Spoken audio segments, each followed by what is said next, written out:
Welcome to This Explainer. Today, we are going to completely shatter a really pervasive myth about how the smartest minds among us actually operate. Think about it for a second. When you picture a highly intelligent person, what comes to mind? For most of us, it's this almost cinematic image, someone who's always decisive, completely cool-headed, totally unshakable, right? Like they just size up a situation in 3 seconds flat and make a flawless choice without even breaking a sweat. But here's the thing. Recent research reveals that this sort of intuitive James Bond image of intelligence is actually entirely wrong. In fact, some of the absolute strongest indicators of a highly analytical brain look, well, from the outside, like exactly the opposite of intelligence. They look like hesitation, obsession, and sometimes even downright dysfunction. So we're going to explore the really fascinating cognitive science behind why highly intelligent brains sometimes seem to just get stuck, and why some of your most awkward daily habits might actually be a sign of some serious hidden mental horsepower. Okay, you know the feeling. We have absolutely all experienced this incredibly relatable frustration. You sit down after a long, exhausting day, you fire up Netflix or Hulu, and literally 30 minutes later, you are still just scrolling. You haven't watched a single thing. Or maybe you find yourself completely freezing up over what to order at a restaurant you've been to 100 times. Or you're agonizing for 20 minutes over whether to reply to a super casual text right now, or maybe 10 minutes from now. And it feels ridiculous, doesn't it? You're making complex decisions at work or school all day long, yet somehow picking a 20-minute sitcom feels like you're defusing a bomb. And, here is where the social friction really starts to kick in. This kind of trivial decision paralysis often deeply irritates the people around us. And honestly, it makes us feel genuinely embarrassed.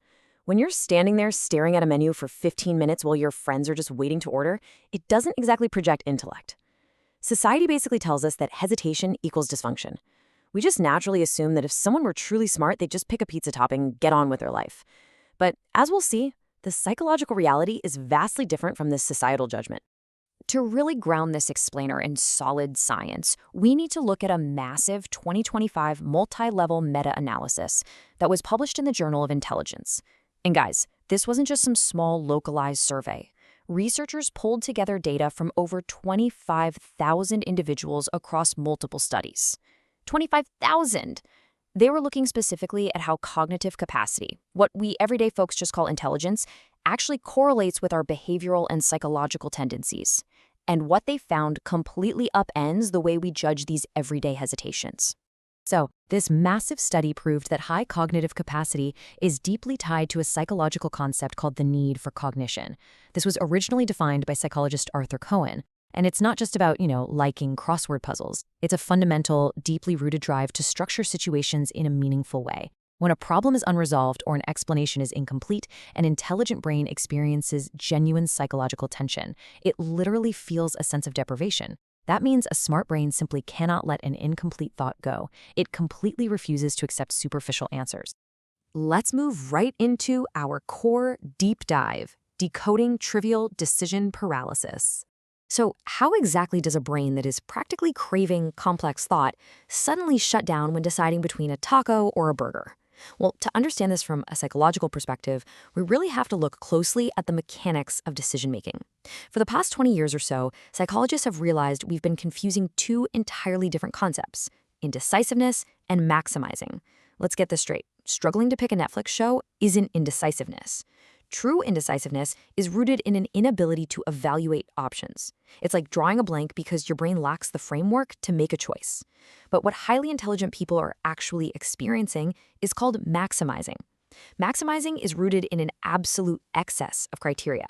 It is the instinctual drive to optimize every single variable to find the absolute best possible option rather than just settling for something that is merely good enough. You aren't failing to evaluate. Your evaluation engine is running on absolute overdrive, trying to balance an impossible number of moving parts. This quote right here brilliantly illustrates the crucial difference, and it completely flips our understanding. Think about that for a second. You aren't stuck because you lack the ability to choose. You're stuck because your brain is processing way too much data all at once. From a cognitive standpoint, an intelligent person isn't lacking the tools to make a decision. They have an overabundance of cognitive tools, and those tools are capturing a massive amount of variables, environmental cues, and potential outcomes all at exactly the same time. So let's actually map out the brain's cognitive mechanisms based on this. When faced with a choice, even a super simple one, an analytical brain acts basically like a supercomputer. In a matter of milliseconds, it executes these four complex cognitive mechanisms simultaneously. First, the brain generates endless alternatives. Your working memory gets flooded, like if not this show, what else is on 3 other platforms? Second, your prefrontal cortex goes into overdrive simulating outcomes. If I watch this intense drama, is it going to ruin my sleep cycle? Third, the brain attempts to predict future regret. Am I going to wake up tomorrow wishing I just watched a quick comedy? And finally, fourth, your executive function is frantically weighing multiple facets: runtime, reviews, your current mood. It simply refuses to narrow the parameters. In complex career scenarios, this multi-layered analysis produces brilliant results. But in everyday life, this flood of working memory just creates a massive psychological bottleneck. I like to call the ultimate result of this bottleneck the supercomputer trap. Here is the absolutely crucial point.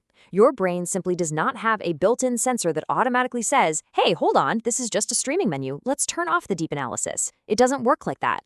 The exact same intense, multivariable processing power that you use to solve a complex engineering problem or plan a strategic career move is accidentally getting triggered by the TV remote. Your brain is instinctively trying to optimize a totally trivial situation using its most heavyweight analytical tools. And recent psychological research backs this up, showing that maximizing isn't just a deliberate strategy you can choose to turn on and off whenever you feel like it.